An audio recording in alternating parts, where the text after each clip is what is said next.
So this is part of a graphic that I was making for a DigiSoc post.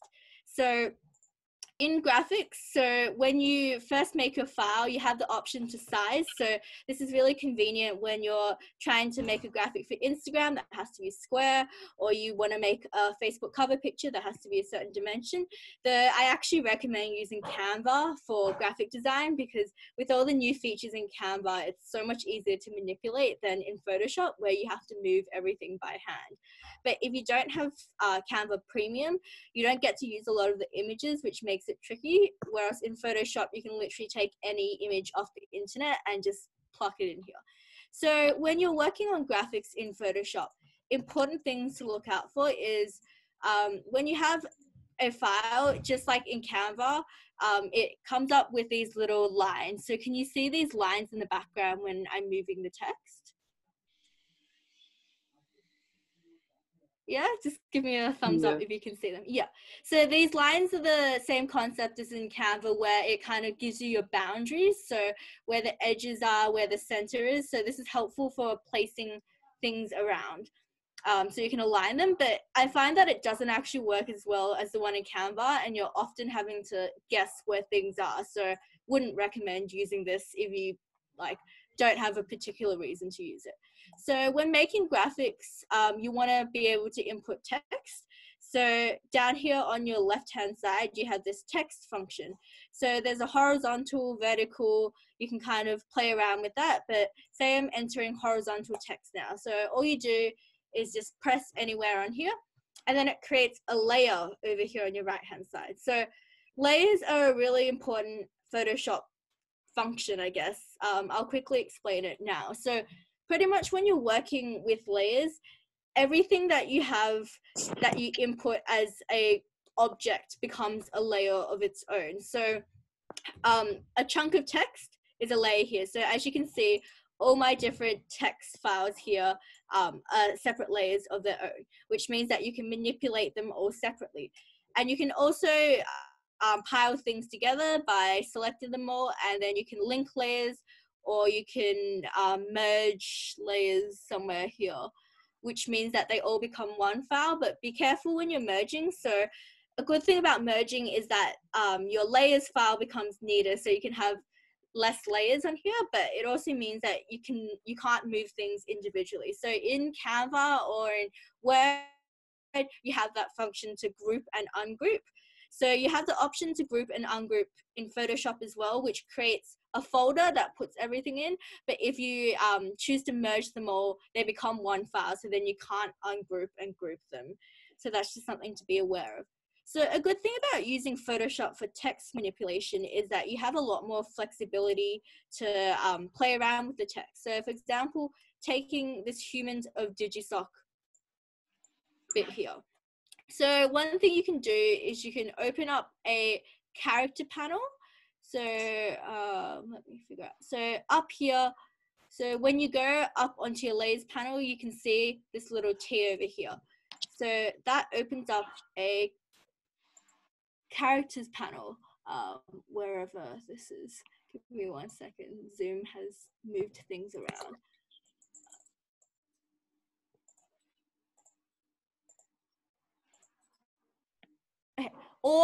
And so with any sort of, I guess, type of tool on here, if you can never find a tool, it's probably up here in Windows. So if you go up to Window, you can see all these different, I guess, like palettes on here. So you have palettes for like turning things into 3D, palettes for manipulating color, and here you have character.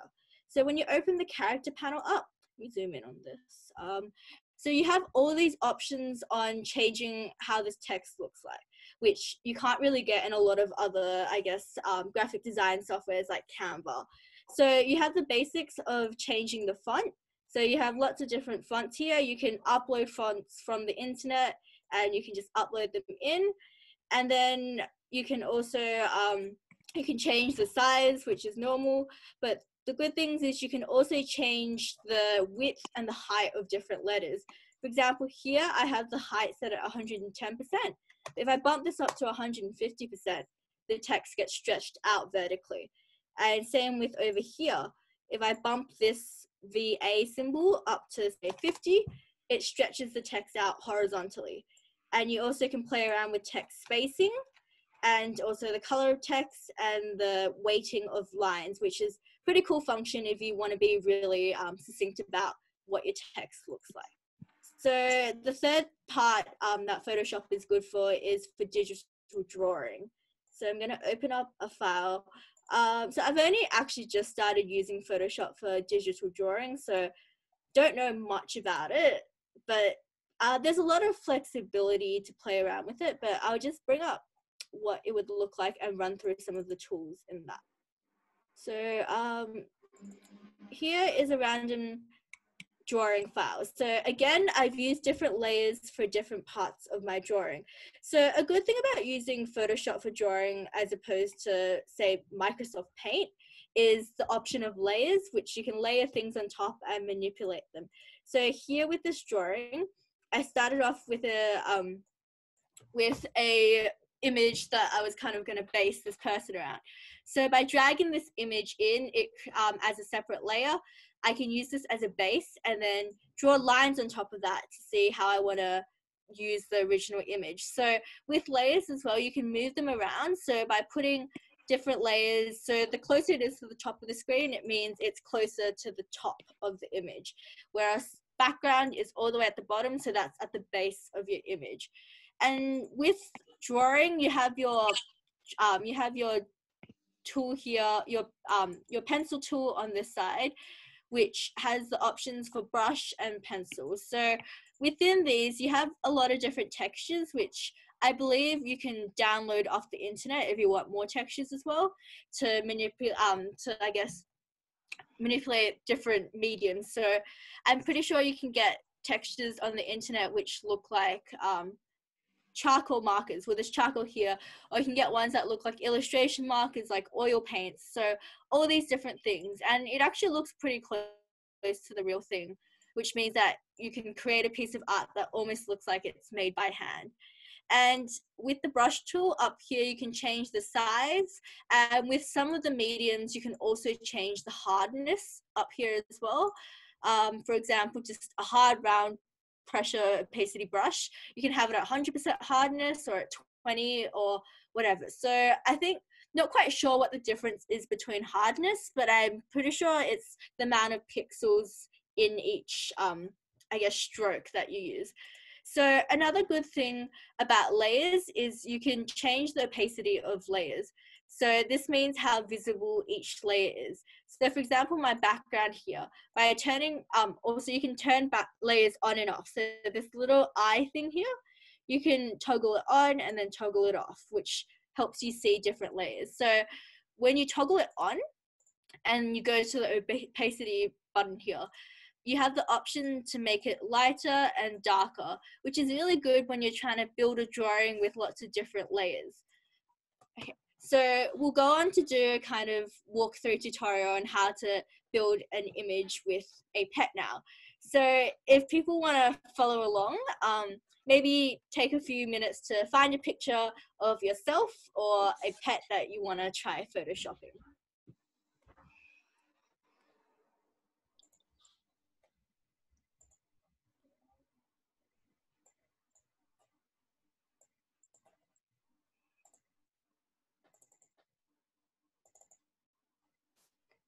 So we're gonna be doing a run through of how I got to this image here. So the original image that I used was just my profile picture, which is this picture here.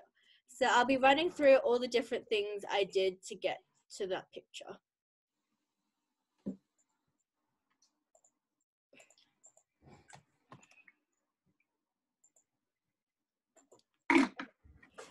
So firstly, the first thing that I did was I wanted to remove myself from this background. So should have mentioned this before, but to remove yourself from the background, first you want to select yourself using a tool that I mentioned before. So does anyone want to try and have a go at telling me which tool it was before that I said that you could use to select things, to manipulate them? Yeah, lasso, yeah. So you use the lasso tool over here. and I'm just gonna grab myself out of this image. So another handy hint, if you're on a Windows computer or MacBook, there's a lot of keyboard shortcuts that you can use to make it easier to manipulate. So a most common one is to zoom in and zoom out without having to click into image and zoom. So Control plus is to zoom in and Control minus is to zoom out. I'm not sure what the equivalent in MacBooks are. So pretty much what I'm going to do here is I'm going to zoom in, and I'm going to grab my lasso tool here, and I'm going to just kind of, okay. So when you go into lasso tool, there's actually right under lasso tool is another option called quick selection, which is like lasso tool, but the computer kind of predicts what it thinks you want to select. So when I click on quick selection tool, instead of having to drag around my whole outline, I drag inside, and then it kind of gives me a rough idea of me and separates me from the background. So obviously it's not perfect. So what you can do is you can go up here into this minus here. So you have a lasso plus, which adds things to your selection, and lasso minus, which takes away things. So with lasso minus, I'm going to go in and I'm going to tidy up, and I'm going to just click on the areas that I don't want to be selected. So this is pretty finicky, but I'm going to just do this quickly so it's not perfect. So if you're following along, obviously you can take more time with this, because the closer it is to the original image, the more realistic it's going to look. So I'm just going to quickly get rid of these areas. And then what I'm going to do is I'm going to copy it here. So I'm going to take this image here and I'm going to bring it into a file with my background. So in this picture here, my background is a Club Penguin background, because Club Penguin is back and it's kind of pet related. So I'm going to open up this file of a Club Penguin background that I found on the internet. So I'm going to paste the picture of myself in here. Okay, so it's very big, so we want to resize this. So if you go up into image here, there's something called free transform, which is really useful. So in edit, you have something called free transform, which allows you to kind of move and manipulate an image in any direction. So you can also reverse images, which is pretty cool. So you don't have to flip it. You can go in any direction you want. You can turn it upside down, whatever. So I'm just going to resize myself, and I'm going to click enter to place in here. So you can see that this has placed itself as a separate layer inside my background, which when I toggle, I can disappear like that. So the next thing I want to do is I want to make this background more realistic. So here you can see that this house belongs to another penguin. So I don't want this penguin to be in my picture, so I want to get rid of them. So what's a way that I could get rid of it that I talked about before?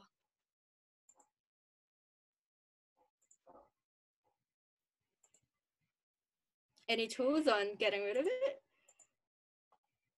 Yep, so I want to use content aware fill to do this. So what I'm going to do is I'm going to zoom in onto this penguin. And so there's penguin and text. So if I try and fill this whole area with the penguin and the text, the software might get a little confused because there's a lot going on. So I'm going to do this separately in two parts. So I'm going to get rid of this penguin first. So if I zoom in, and I'm going to use lasso here, and I'm just going to roughly go around the penguin. So this doesn't have to be exact, but obviously the more things inside the area, the more that it's going to try and predict. So it makes it more confusing. So now that I've got the penguin lassoed around, I'm going to right click and I'm going to go fill, and I'm going to go okay. So this, oh, okay. So does anyone know why this didn't work? Any guesses? Yes, so I wasn't on the layer of the background. I was on the layer of me. So I don't know what this has actually picked up here. I'm pretty sure it picked up the mushroom, which is nearby and on the same layer. So I'm just going to right click with Control Z, and I'm going to go to the background layer here. So that's the layer that you want to be filling on. So then I'm going to click fill again. And so it somewhat worked. So it got rid of the penguin, but then it created a little gap here. So does anyone want to try and guess what tool I can use to get rid of this gap? So there's several ways of doing this.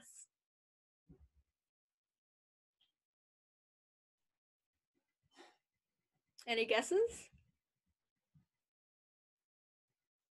No? Patch? Yeah, so I can use the patch tool. That's good. So what I want to do with the patch tool is you want to try and figure out where the most optimal position to start patching from is. So obviously, if I use this whole area here, I could patch that whole ice block there into another ice block. But it's not very effective because the bigger the area it has to patch, the longer it takes to patch as the software tries to figure out where you are. So you want to try and minimize the area you want to patch, so the smallest distance away. So I'm going to zoom right into this little corner here because that's the area that I think that's all I need to patch there. So there's many different places I could patch this from. So I could go all the way up to corners there, or I could go to corners there. Doesn't really matter, but when you're editing a photo, you got to be careful because a real image has a lot of shadows and color variation between even like 2 centimeters difference. So you want to patch from as close as possible to where the gap is. So I'm going to come over to the patch tool here, and I'm going to click on the area that I'm patching, so whatever's in my lasso, and I'm going to drag that up. So as you drag it, you can see that it changes to whatever area I'm pointing to. So if you're not quite sure where to patch from, you can kind of experiment. So you can hover over here and see if that works, or you can hover over here. I'm going to come patch it in this corner. So I'm going to align it as closely as possible to that corner, as I think. So notice if I come over here a little higher, that aligns, but I get a bit of blue at the bottom of my screen from the iceberg there. So I want to minimize the blue there. So by minimizing the blue, I'm just going to patch as closely to the black as possible. So sometimes it doesn't work perfectly like that. So you can patch again.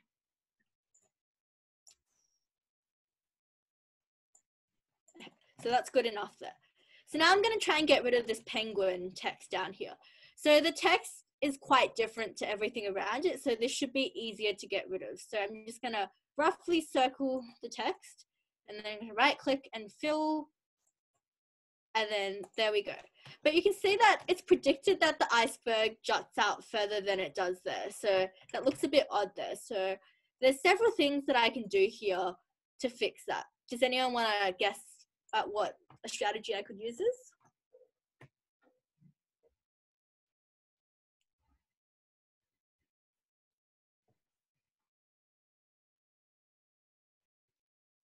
Anything?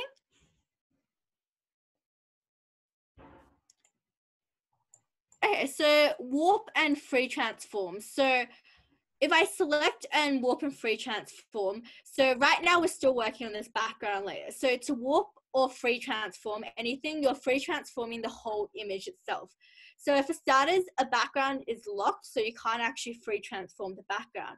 But if I was to free transform it without it being locked, I'd be transforming the whole image. So I would have to turn this little section here into a layer of its own, which to do that, what you can do is you can select, you can right click, and then you can go new layer here.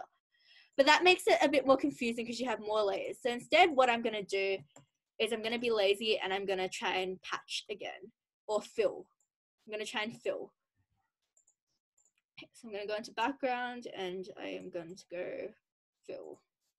So fill is always a lazy tool. So if you don't really want to do any manipulation, always try and fill first, because sometimes it works, sometimes it doesn't. Like that kind of works, so I'm just going to stick with that. So it filled it in there. Okay, so now my background is ready. I'm ready to get my pets into this image. So when you have any sort of image file, all you can do is you can save the image and then you can open it up, nice and easy. So you can either open it up as a separate file like I did with my profile picture and move it in, or you can actually open up a file and you can drag it into the current file that you're working on. Usually lets me. Okay, so without opening, so you go into your file explorer and then you find the picture that you want to use and then you can just drag it in like that. So then it loads it like that. So it loads it as its own separate layer here as well. So in order to use this cat picture in my picture, what's the first thing I should do to it?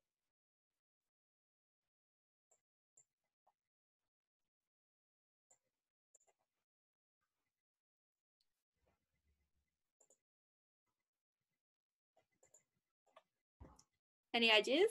So it's a picture of a cat inside a background. So what would make sense? Yeah, so I want to crop out the background. So interesting use of the word crop there. So crop in Photoshop refers to resizing the whole canvas as itself. So what you want to do is you just want to, I don't know what the actual word for it is, but it's not crop. So you just want to remove the background. So to remove the background, I'm going to click on my cat image here. So right now you can see that the picture of me is on top of the cat, which makes it hard to crop. So here in the layers panel, you can drag the cat on top of me, which makes it easier to see. So in order to use the layer tool, so to start with, I wanna use my selection tool here. So within the selection tool, there's also this thing called Magic Wand tool. So Magic Wand tool pretty much tries to predict where the main focus of your image is and separate that from the background. So it's kind of like a quicker step than even quick selection. So the thing about Magic tool is it doesn't work most of the time, but because the background here is quite different to the cat, so we're gonna try it and see if it works. So to use Magic tool, you just click on the main focus of your picture. So obviously it thinks that this is the main picture, so it hasn't grabbed the cat, so it doesn't really work there. So we're gonna go back to using quick selection tool. So another thing is when you try out a tool, it often doesn't go away. So whatever you used before, sometimes the lasso will remain. So to get rid of that, you just Control D, and that just removes any highlights on your page. So lets you go back and use any tool again. So I'm using my quick selection tool here, and I'm gonna go around the outside of this cat like this. So just make sure you get all the features. So if you can't see things clearly, you can zoom in whilst doing this. So just gotta hold your mouse down while you zoom in and out to select as much of the cat as possible.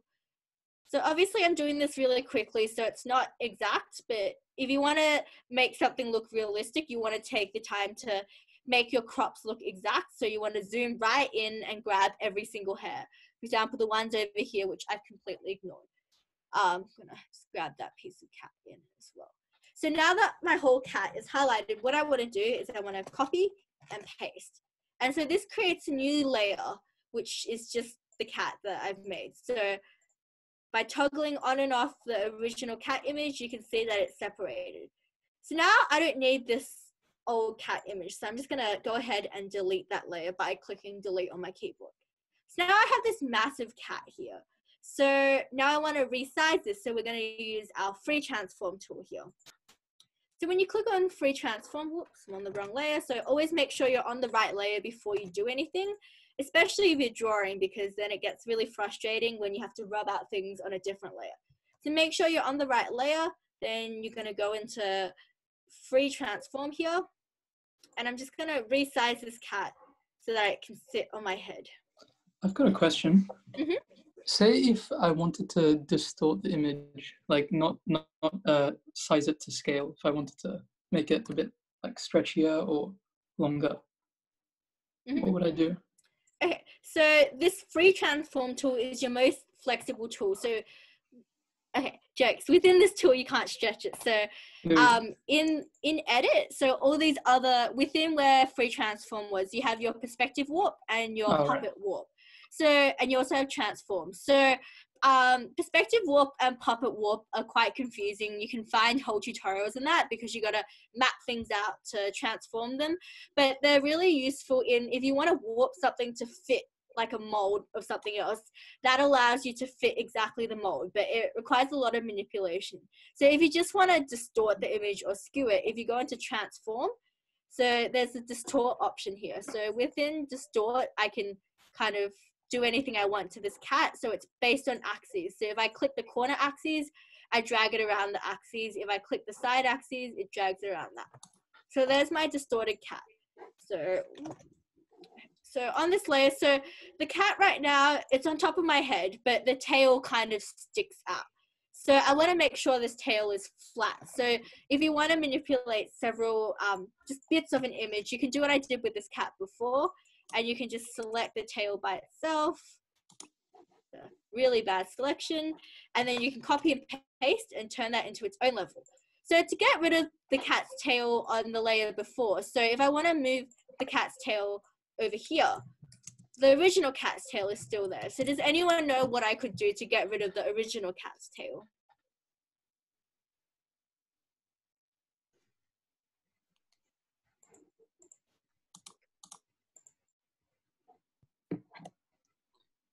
Any ideas?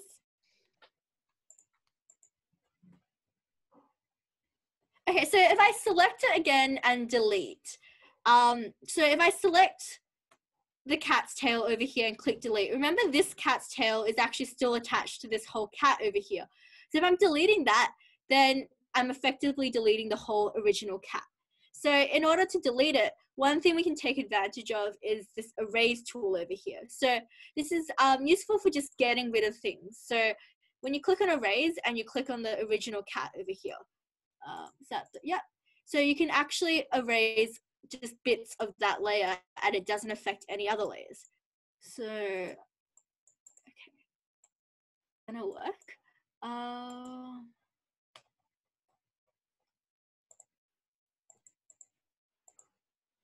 Okay, so notice how this is still selected here. So one thing you might realize is sometimes when you're trying to do things and you click places, nothing actually works. So if you notice that something is flashing with this dotted lines, it means that you can't actually work on anything else. So you gotta Control Delete to get out of that first. So now I'm gonna go to the cat and I'm gonna erase it using my eraser tool. So obviously this is a very big tool right here, so I can make it smaller in order to become more accurate, but I'm not worried about that right now. So I'm just gonna kind of get rid of the cat's tail there. And now we're gonna use the new cat's tail and we're gonna place it so that it looks like it's moved. So I'm on that layer and then I'm gonna free transform it again. So I'm just gonna rotate this tail here and dangle it off so that it looks like it's dangling off the side. So obviously with the perspective warp, you can kind of warp it so it's S-shaped, so it looks like it's flowing along the side of my head, but I'm not gonna do that now. So there's one cat. So I'm gonna do this again with another cat and use some different features as well. So if you wanna try adding animals to your own picture, feel free to do that now as I go through and do my other cat. So if you have any questions about this or want me to go back and explain any steps, let me know now as well.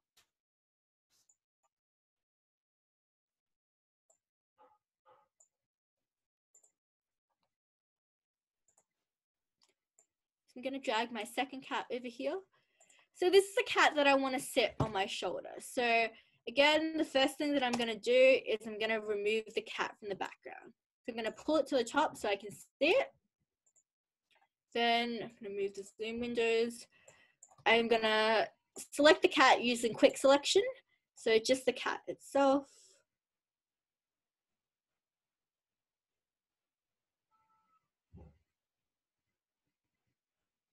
Going to use the negative selection to get rid of this chunk here.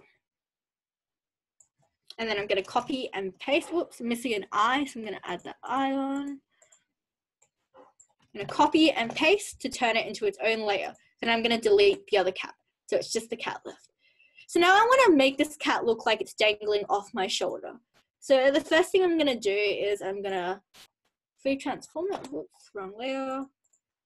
I'm going to free transform it so that it looks like it's sitting on my shoulder first. I also want it to look the other way. So in order to flip it, there's several ways of flipping it. So if you go into, the easiest way is if you go into edit, into transform, and then you go flip here. So you can flip it in any direction. So I'm going to go in horizontal. So now it looks like it's kind of dangling off my shoulder. It's going to go back into free transform, resize it so it's a believable size.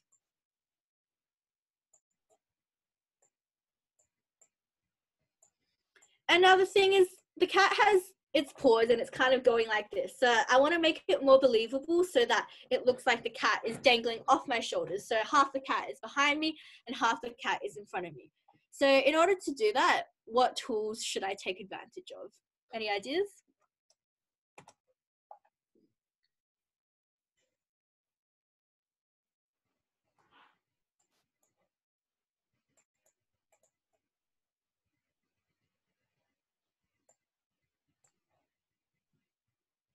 Anyone? What's some way of getting rid of something from an image that I used before without having to change layers, working on the same layer?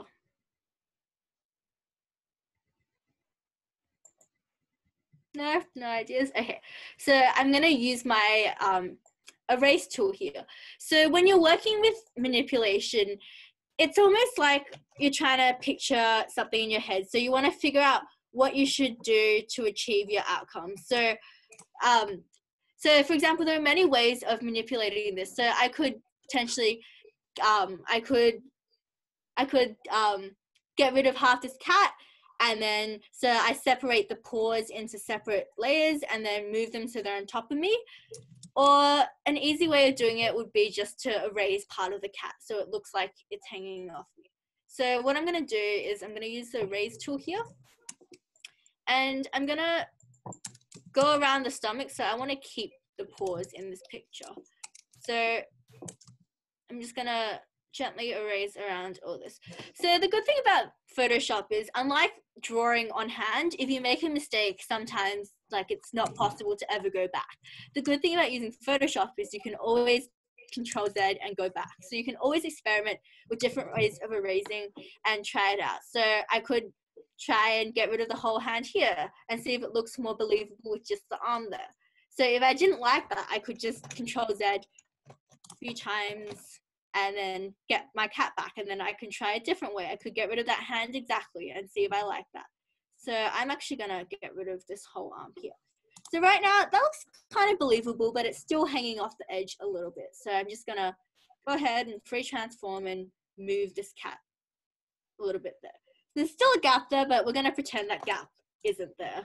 So there's the cat dangling off my shoulder there. So I was also gonna get a cat sitting here, but we're almost out of time and I need to get to a meeting. So you can imagine that if I was to put another cat sitting on this mushroom, I can use the same skills that I've shown before with just cropping an image out of another image, putting it in and manipulating it through stretching the sizes, through erasing images, through manipulation of layers. So you can see here that by moving layers around as well, I can change where the cat is on the picture. So the cat on my head could now be sitting behind my head. So does anyone have any questions about any of the tools I've gone through today, or anything else that they have about Photoshop?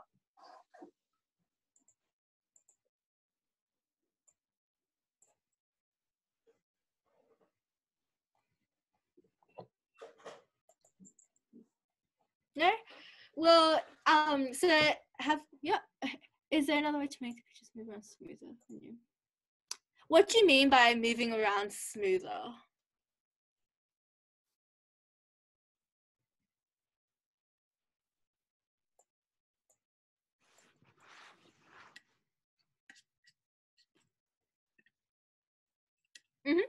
So, with all the tools that I've showed you, it takes a combination of, I guess, manipulating with them to find a combination that works. So let's zoom into this cat over here. So when I'm erasing, here you can see that the erasing is really rough.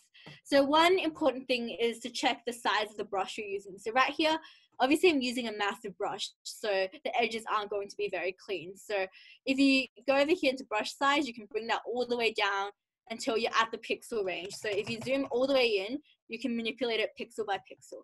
And obviously that takes a lot of time.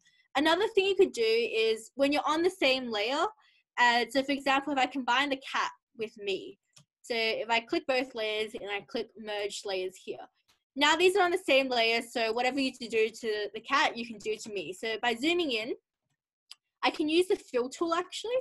So if I go here, I can use the fill tool and it'll smoothen things out. So obviously you don't want my jumper to be smooth to the cat, but if the cat was the same as my jumper here, I could smooth it out. For example, this crease mark here, if I fill that, it kind of smooths it out and makes the gaps look less obvious. So pretty much the best way to avoid gaps and things looking wonky is to just take your time, really zoom in and work on the details. So there's really no way of, I guess, making that simpler.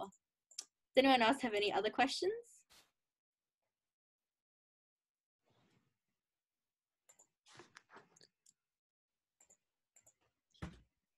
Okay. Oh yeah, exporting the image. Good point. Okay, so when you're done with a picture, Photoshop lets you export things in many different formats. So when you go to File, you can go to Save As or Export.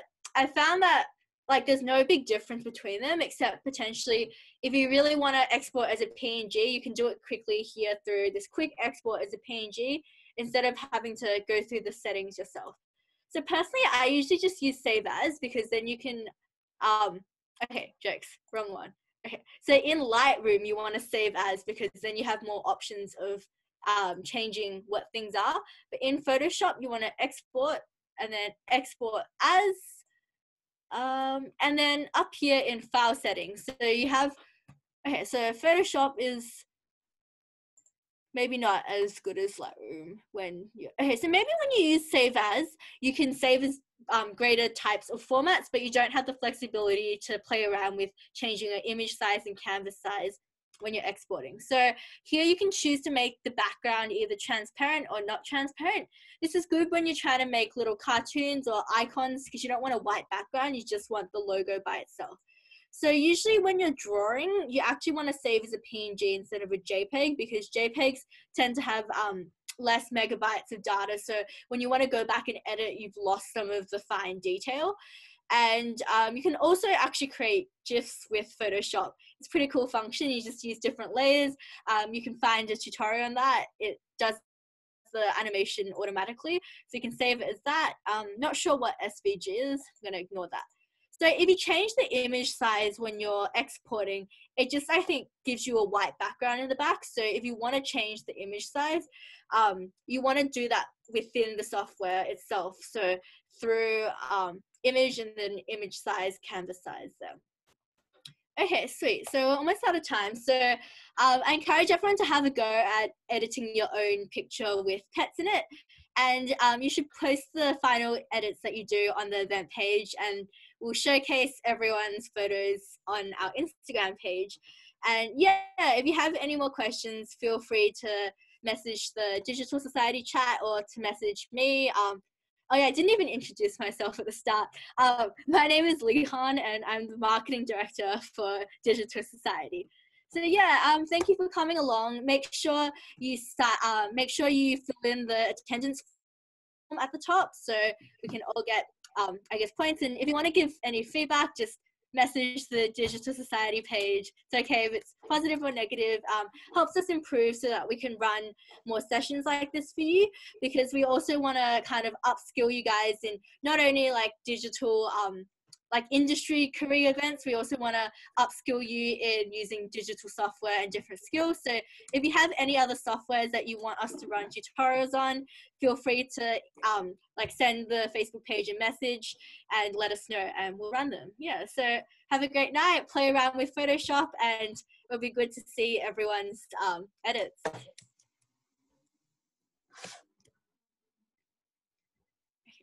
How do I close this channel? Nikki, can you close this? Yep. Thank you, everyone. Bye. Bye. Thanks for coming, everyone.